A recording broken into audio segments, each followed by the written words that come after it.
চলো তারপর তারপর কেউ কিছু বলছে না। তারপর আর কেউ কিছু বলবে না। আচ্ছা আর বলো বলো বলো বলো বলো।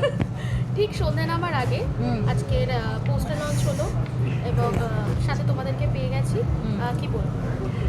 বলবো এটাই যে খুব ভালো লাগছে তোমাদের সবার সাথে এখন রোজ রোজ দেখা হচ্ছে, সেটাতে সব থেকে বেশি ভালো লাগছে।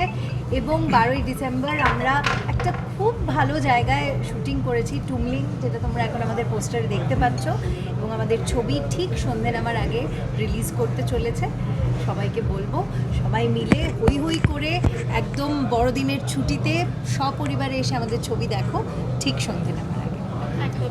আর তোমাদের দুজনকেই আমরা সিনেমাতে পাচ্ছি, কি রূপে পাচ্ছি বা কোন চরিত্রে? দেখো আমার চরিত্রটা বলা এই মুহূর্তে এখন যা আমরা পোস্টারে দেখতে পাচ্ছি ওইটুকুই আমার বলার পারমিশন আছে। আমরা এখন পোস্টারে দেখতে পাচ্ছি ম্যাক্সিকে, কিন্তু এখানে একটা টুইস্ট আছে। আমার চরিত্রটার অনেকগুলো লেয়ার আছে, সেগুলো দেখা যাবে।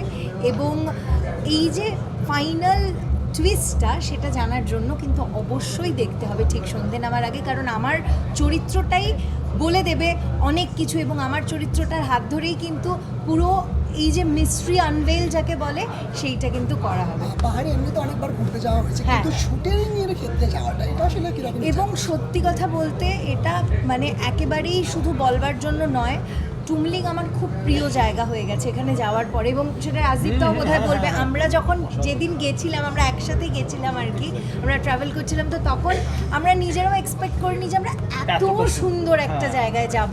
এবং যাওয়ার পর থেকে মানে আজকে আমি অনুভবকে খুব মিস করছি এখানে, কারণ অনুভব থাকলে হয়তো আরও অনেক কিছু বলতে পারতো। আমরা সবাই একটা অ্যামেজিং টাইম কাটিয়েছি ওখানে। যে 7-8 দিন আমরা ছিলাম, নেটওয়ার্ক ছিল না ফোনে ঠিকই, কিন্তু আমরা সবাই এত বেশি কানেক্টেড ছিলাম।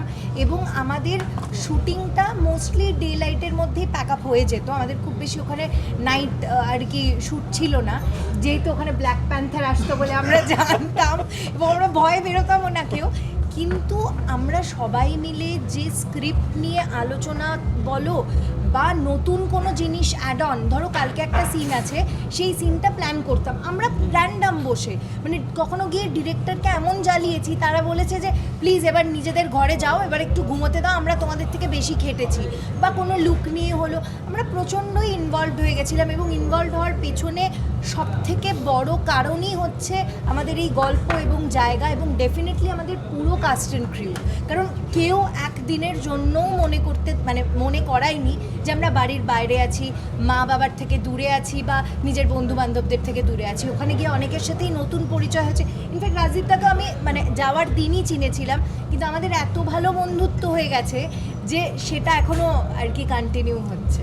সেটা যদি বলি যে বাইরে থেকেও ভারতে যে আমাদের বাংলা সিনেমার ঐতিহ্যটাকে তো আরও মানুষের সামনে তুলে দেওয়ার যে একটা আপ্রাণ চেষ্টা, এটা আসলে কেন জানবো? কারণ আমি তো বাংলার ছেলে, তো বাংলার লোকেদের হেল্প করার একটা মানসিকতা আমার আছে।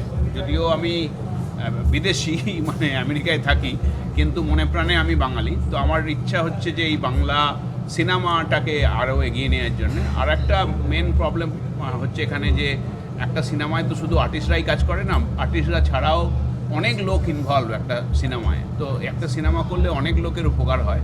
তো সেটাও একটা ব্যাপার, যেটা আমরা সবাইকে একটু হেল্প করতে পারি এবং আমরা যাতে আরও ব্যাপারটা নিয়ে এগিয়ে যেতে পারি, সিনেমাগুলো আরও ভালো হয়, বাংলার সিনেমার অনেক উন্নতি হয়, সেটাই